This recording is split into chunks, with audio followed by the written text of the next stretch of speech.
ನಮಗೆ power supply ಬೇಕು, ನಿರಂತರವಾಗಿ ಬೇಕು. ಮತ್ತೆ ನೀವು ಹೇಳಿದಂಗೆ ಫಾರ್ಮ್ ತೋಟದ ಮನೆಗಳಿಗೂ ಮತ್ತು 7 ಗಂಟೆ ನಿರಂತರವಾಗಿ ನಮಗೆ ಎಲೆಕ್ಟ್ರಿಸಿಟಿ ಕೊಡಬೇಕು ಅನ್ನೋದ್ರ ಬಗ್ಗೆ ಅವತ್ತು ರೈತರು ಇದು ಮಾಡಿದ್ರು. ಅದ್ರ ಜೊತೆಗೆ ಈಗ ಪೂಜಾರಿ ಅವರು ಹೇಳಿದಂಗೆ ಶೀಘ್ರ ಸಂಪರ್ಕ ಮತ್ತು ಅಕ್ರಮ ಸಕ್ರಮ ಅಂತ ಹೇಳಿದ್ರೆ ಅದನ್ನು ಕೂಡ ಬೇಡಿಕೆ ನಿಟ್ಟರು.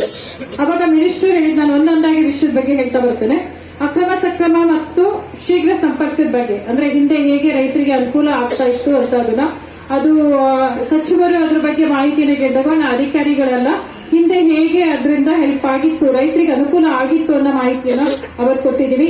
ಅವತ್ತು ರೈತರ ಎದುರಿಗೂ ಹೇಳಿದರೆ ಅದು 2 ವಿಷಯಗಳ ಬಗ್ಗೆ ಕ್ಯಾಬಿನೆಟ್ ಅಲ್ಲಿ ಇಟ್ಟು ಅದನ್ನ ಪಾಲಿಸಿ ಮತ್ತೆ ಮಾಡಬೇಕಾಗುತ್ತೆ. ಕ್ಯಾಬಿನೆಟ್ ಅಲ್ಲಿ ಇರ್ತೀವಿ ಅನ್ನೋ ಒಂದು ಮಾತನ್ನ ಅವತ್ತು ಹೇಳೋಗಿದ್ದಾರೆ ಅದರ ಬಗ್ಗೆ. ನೆಕ್ಸ್ಟ್ ತೋಟದ ಮನೆಗಳದ್ದು ವಿಷಯ ಬಂದಾಗ ಹೀಗೆ ಪೂಜಾರಿಯವರು ಹಿಂದೆ ನಾನು ಬಂದು ಸ್ವಲ್ಪ ಟೈಮ್ ಆಗಿತ್ತು, ಅವಾಗ ಸ್ಟ್ರೈಕ್ ಮಾಡಿದಾಗ ಅದು ನಿಂತೋಗಿತ್ತು ತೋಟದ ಮನೆಗಳಿಗೆ ಇದು ಕೊಡೋದ್ರ ಬಗ್ಗೆ.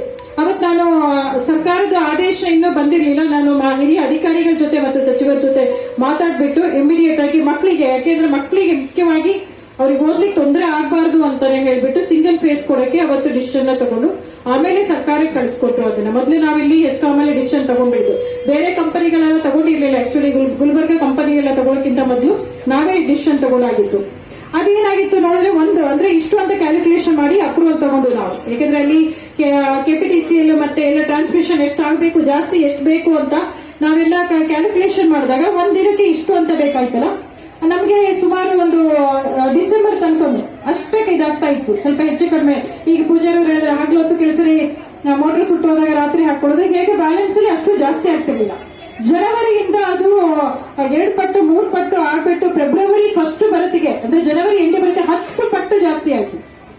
10 ಪಟ್ಟು ಜಾಸ್ತಿ ಆದಾಗ ಸ್ಟೇಟ್ ಅಲ್ಲೆಲ್ಲ ಒಂಥರ ಇದಾಗಿ ಏನ್ ಈ ರೀತಿ ಹೋಗ್ತಾ ಇದೆಯಾ ಅಂತ ಫೀಡರ್ ವೈಸ್ ಅಲ್ಲಿ ಆ ಡೇಟಾ ತಗೊಂಡಾಗ ಅವಾಗ ಗೊತ್ತಾಯ್ತು. ಅವಾಗ ಈ ರೀತಿ ಆದ್ರೆ ಮ್ಯಾನೇಜ್ ಮಾಡೋದ್ ಕಷ್ಟ, ಯಾರು ಎಲ್ಲರಿಗೂ ಮ್ಯಾನೇಜ್ ಮಾಡೋದ್ ಕಷ್ಟ. ಯಾಕೆಂದ್ರೆ ಕರೆಂಟ್ ಇರ್ಬೋದು, ಈಗ ಇದರಲ್ಲಿ ಇನ್ಫ್ರಾಸ್ಟ್ರಕ್ಚರ್ ಅಲ್ಲಿ ಇರೋ ತಂತಿ ಕಂಬಗಳಲ್ಲಿ ಬೇಕಾದಷ್ಟು ಪವರ್ ಕೊಡಕ್ಕೆ ಅಂದ್ರೆ ಅಷ್ಟು ಕೊಡಕ್ಕೆ ಓವರ್ಲೋಡ್ ಆಗೋದು ಅದೆಲ್ಲ ಆಗುತ್ತೆ ಅನ್ನೋ ದೃಷ್ಟಿಯಿಂದ ಕರೆಕ್ಟ್ ಆಗಿ ಅಂದ್ರೆ ಕೊಡೋ ರೈತರಿಗೆ ಗುಣಾತ್ಮಕವಾದ ನಮ್ಮ ಎಲೆಕ್ಟ್ರಿಸಿಟಿನ ಕೊಡ್ಬೇಕಂತ ಹೇಳ್ಬಿಟ್ಟು ಇಮಿಡಿಯೇಟ್ ಆಗಿ ಮೀಟಿಂಗ್ ಎಲ್ಲ ತಗೊಂಡಾಗ ಫೀಡರ್ ವೈಸ್ ಡೇಟಾ ತಗೊಂಡಾಗ ಈ ರೀತಿ ಅಂದ್ರೆ ಜಾಸ್ತಿ ಆಗಕ್ ಶುರುವಾಗಿತ್ತು. ಏನು ನಾವು ತೋಟದ ಮನೆಗಿರಿ ಅಂತ ಕೊಟ್ಟಿದ್ದೀವಿ ಅದು ನೀವು ಅದನ್ನ ತಪ್ಪು ಸರಿ ಆ ರೀತಿ ನಾನೇನು ಹೇಳ್ತಾ ಇಲ್ಲ, ಜಾಸ್ತಿ ಅದು ತುಂಬಾ 10 ಪಟ್ಟು ಜಾಸ್ತಿ ಆಗಿತ್ತು. ಇದರಿಂದ ಸಡನ್ ಆಗಿ ಏನು ಎಲ್ಲರೂ ಡಿಸಿಷನ್ ರಾಜ್ಯದಂತ ಇದ್ಬಾರ್ದು, ಏನು ತೋಟದ ಮನೆಗಳಿಗೆ ಕೊಡ್ಬೇಕು ಅವ್ರಿಗೆ ಆ ರೀತಿ ಸಿಂಗಲ್ ಫೇಸ್ ಕೊಡೋಣ. ಎಲ್ಲ ಕಡೆನೂ ರಿಲೇ ಇದೆ, ಅದಕ್ಕಿಂತ ಜಾಸ್ತಿ ಹೋದಾಗ ಅದು ಆಟೋಮೆಟಿಕಲಿ ಟ್ರಿಪ್ ಆಗುತ್ತೆ. 3-4 ಸರಿ ನೋಡಿ ಆದ್ರೂ ಒಂದು ಮಾನವೀಯತೆ ಇದು ಮಾಡಿ ಅಂತ ಕಂಟಿನ್ಯೂಸ್ ಆಗಿ ಟ್ರಿಪ್ ಆಗಕ್ಕೆ ಹೋದಾಗ ಅನಿವಾರ್ಯವಾಗಿ ಅದನ್ನು ಸ್ಟಾಪ್ ಮಾಡ್ತಾ ಬಂದು ಅದು ಅನಿವಾರ್ಯವಾಗಿ ಮಾಡಿದ್ದು. ಯಾಕೆಂದ್ರೆ ಅದು ಅಷ್ಟು ಲಿಮಿಟ್ ಇದಾಗ್ತಾ ಇತ್ತು. ಕಾರಣ ಇಷ್ಟೇ, ಈ ಸರಿ ನೀವು ಅಬ್ಸರ್ವ್ ಮಾಡಿದ್ವು ಅಂದ್ರೆ ಎಲ್ಲರೂ ಇಂಧನ ಸಚಿವರ ಗಮನಕ್ಕೆ ಬಂದಿದೆ, ನಮ್ಮ ಬೆಳೆ ಚೆನ್ನಾಗಿದೆ, ಎಲ್ಲ ಕಡೆ ರಬಿ ಕ್ರಾಪ್ ಏನಿದೆ ಅದು ಚೆನ್ನಾಗಿದೆ, ನೀರು ಚೆನ್ನಾಗಿದೆ, ರೈತರು ಪಂಪ್ ಸೆಟ್ಗಳು ಇದಾಗುತ್ತೆ, ಎನರ್ಜಿ ಕನ್ಸಂಪ್ಷನ್ ತೋಟದ ಮನೆಗಳೆಲ್ಲ ಬೇರೆ ಟೈಮಲ್ಲೂ ಚೆನ್ನಾಗಿ ಅದು ನೀರು ಚೆನ್ನಾಗಿರೋದ್ರಿಂದ ಜಾಸ್ತಿ ಬಳಕೆ ಆಗ್ತಾ ಇದೆ ಅನ್ನೋದಕ್ಕೆ ಅದು ಆ ಡಿಸಿಷನ್ ತಗೊಂಡಿದೆ. ಇದು ಸಂಬಂಧಪಟ್ಟ ಹಾಗೆ ಅಂದ್ರೆ ಇದು ಹಲೋ ಓಕೆ ಇದಕ್ಕೆ ಸಂಬಂಧಪಟ್ಟ ಹಾಗೆ ನಾನು ಇಂಧನ ಸಚಿವರ ಅವರ ಆಪ್ತ ಕಾರ್ಯದರ್ಶಿಯವರಿಗೆ ನಮ್ಮ ಹೆಸ್ಕಾಂ ಚೇರ್ಮನ್ ಅವರಿಗೆ ನಿಮ್ಮೆಲ್ಲರ ವತಿಯಿಂದ ಸ್ವಾಗತ ಕೊಡ್ತೇನೆ.